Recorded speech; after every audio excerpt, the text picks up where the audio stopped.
are warriors, changing our world day by day.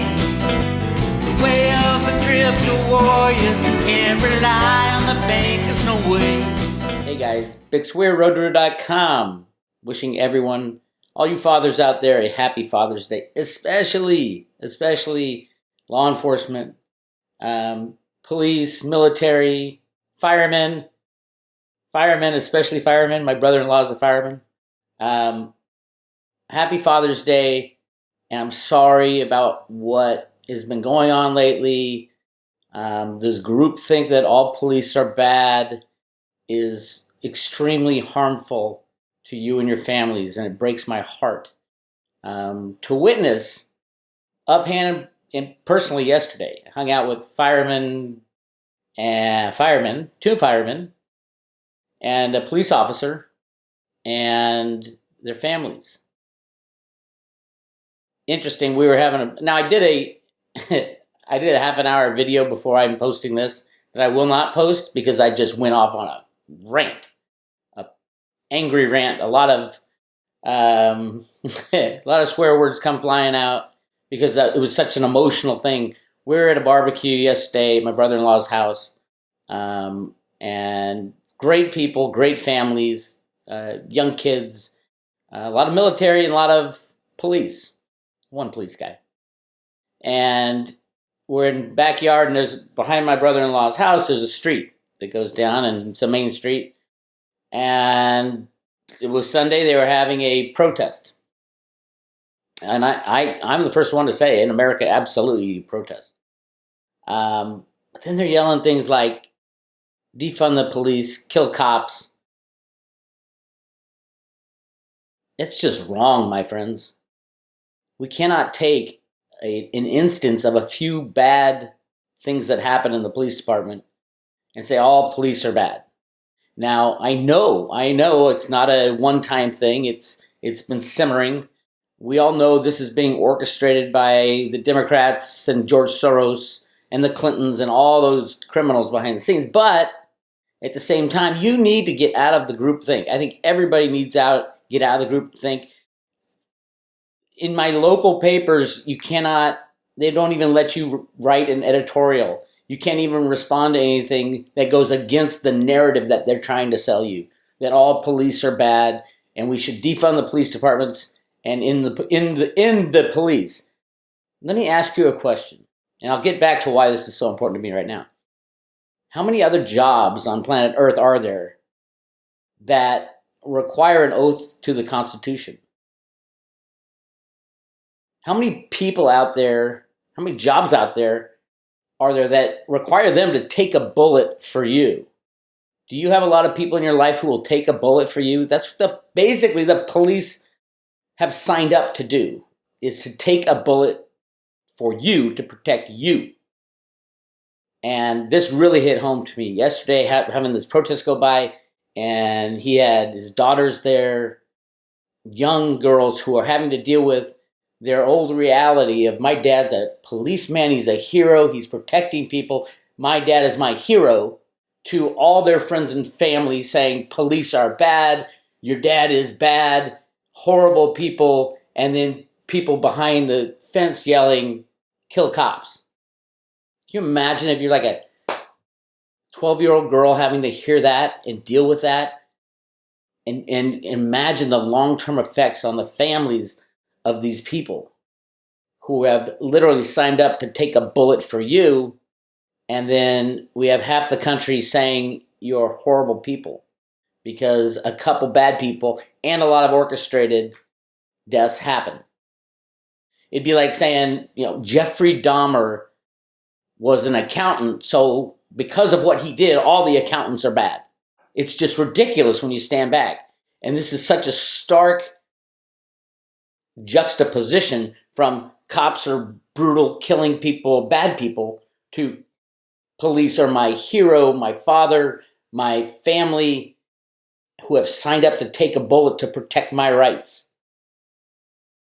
There's a tiny, tiny amount of bad police, tiny. And there's a vast majority of great people with great families who are having to deal with something that is, I couldn't even express what I wanted to say. So I'm going to do it here.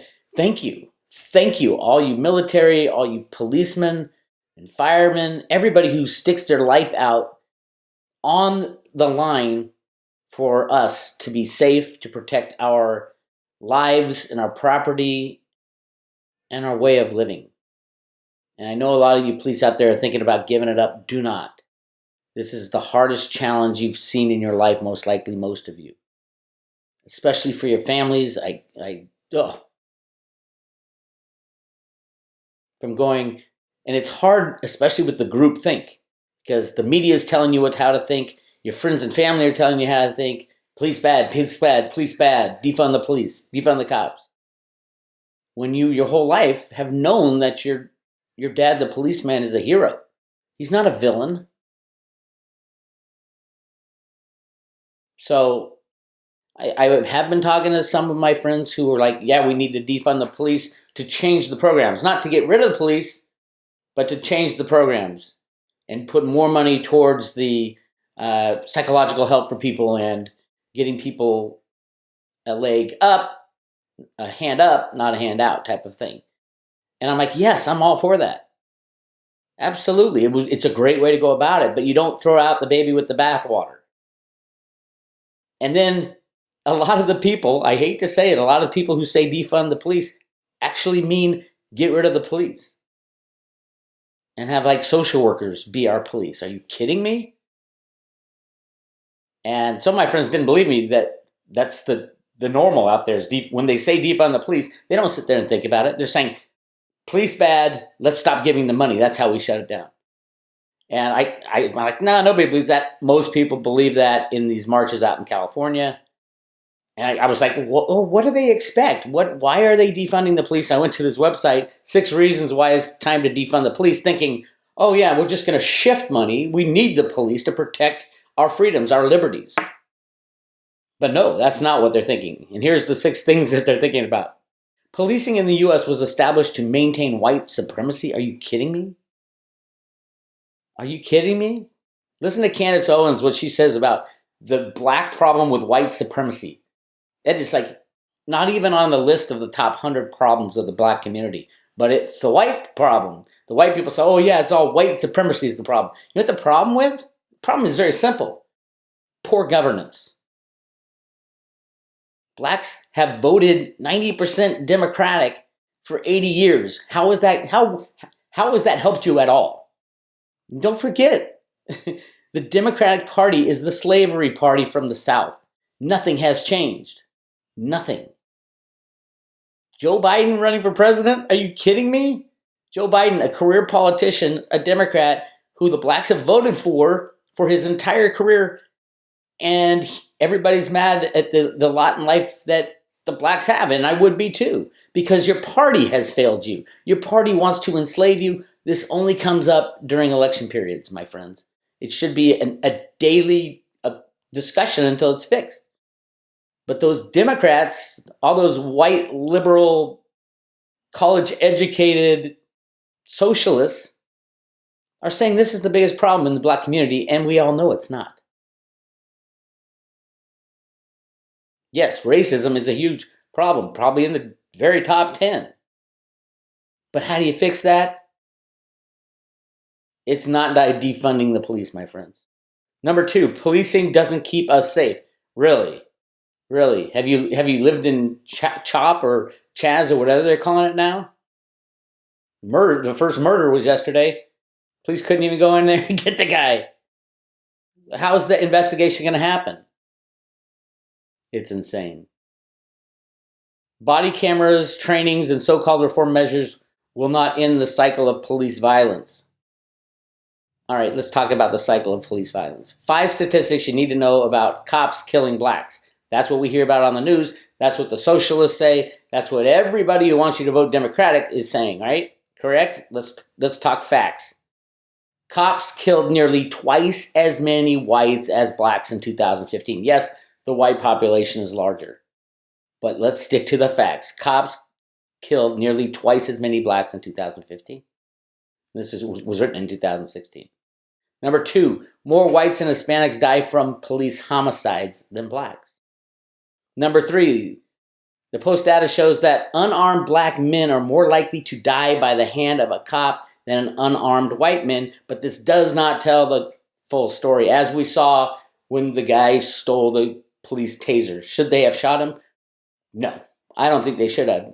But did they know he was pointing a taser in a situation like that where a guy's fighting to get away? He wouldn't have cared if he grabbed the taser or a gun.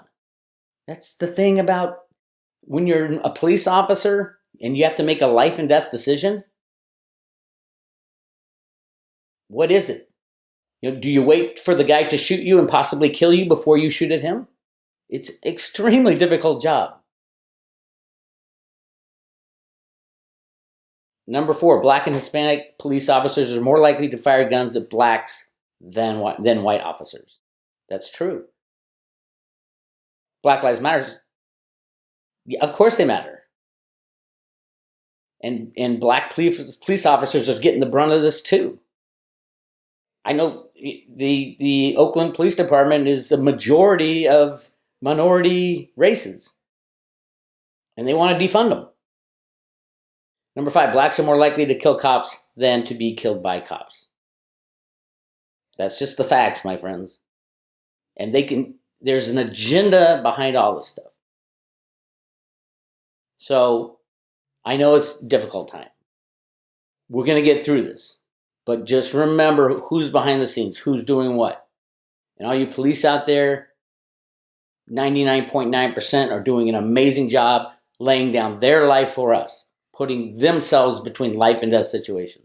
I want to say thank you, and to your families who are going through this extremely difficult time, and your young kids who have to deal with this bullshit. I wish you all the best going forward. And that which does not kill us makes us stronger, so we are going to be very strong when all this is figured out. But remember, there are people behind the scenes deciding to make this happen for society. We're coming to a point where we have to choose. Do we want freedom or do we want slavery and socialism? Because that's where we're headed.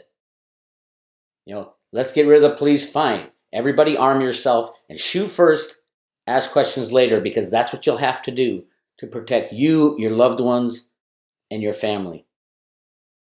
And all you police fathers, give your kids a hug from me, because they shouldn't have to change their minds about knowing that their parent is a hero, not a criminal. Okay. On the road to Rudicide, everybody go to Greg Hunter's latest interview with Catherine Austin Fitts. Amazing interview. Really, check it out. Catherine is phenomenal at understanding what's going on. So check out the interview. Go to Greg Hunter's YouTube channel. Check out the interview. There's 34,000 views already, and it just got released. There should be 34 million. How about 330 million views of this video so that we all have both sides of the story? I beg of you, go listen to this interview. And that's it for me. All you Road to Ruda people, happy Father's Day to you too. If you know a police officer and family of a police officer, give them a call and say thank you for your service. Thank you for laying down your life. And I'm very sorry that the powers that be are making you go through this. But again, we're going to end up stronger at the other end of this. It's just we got to get through it. So love you all. This is Biggs. Talk to you later.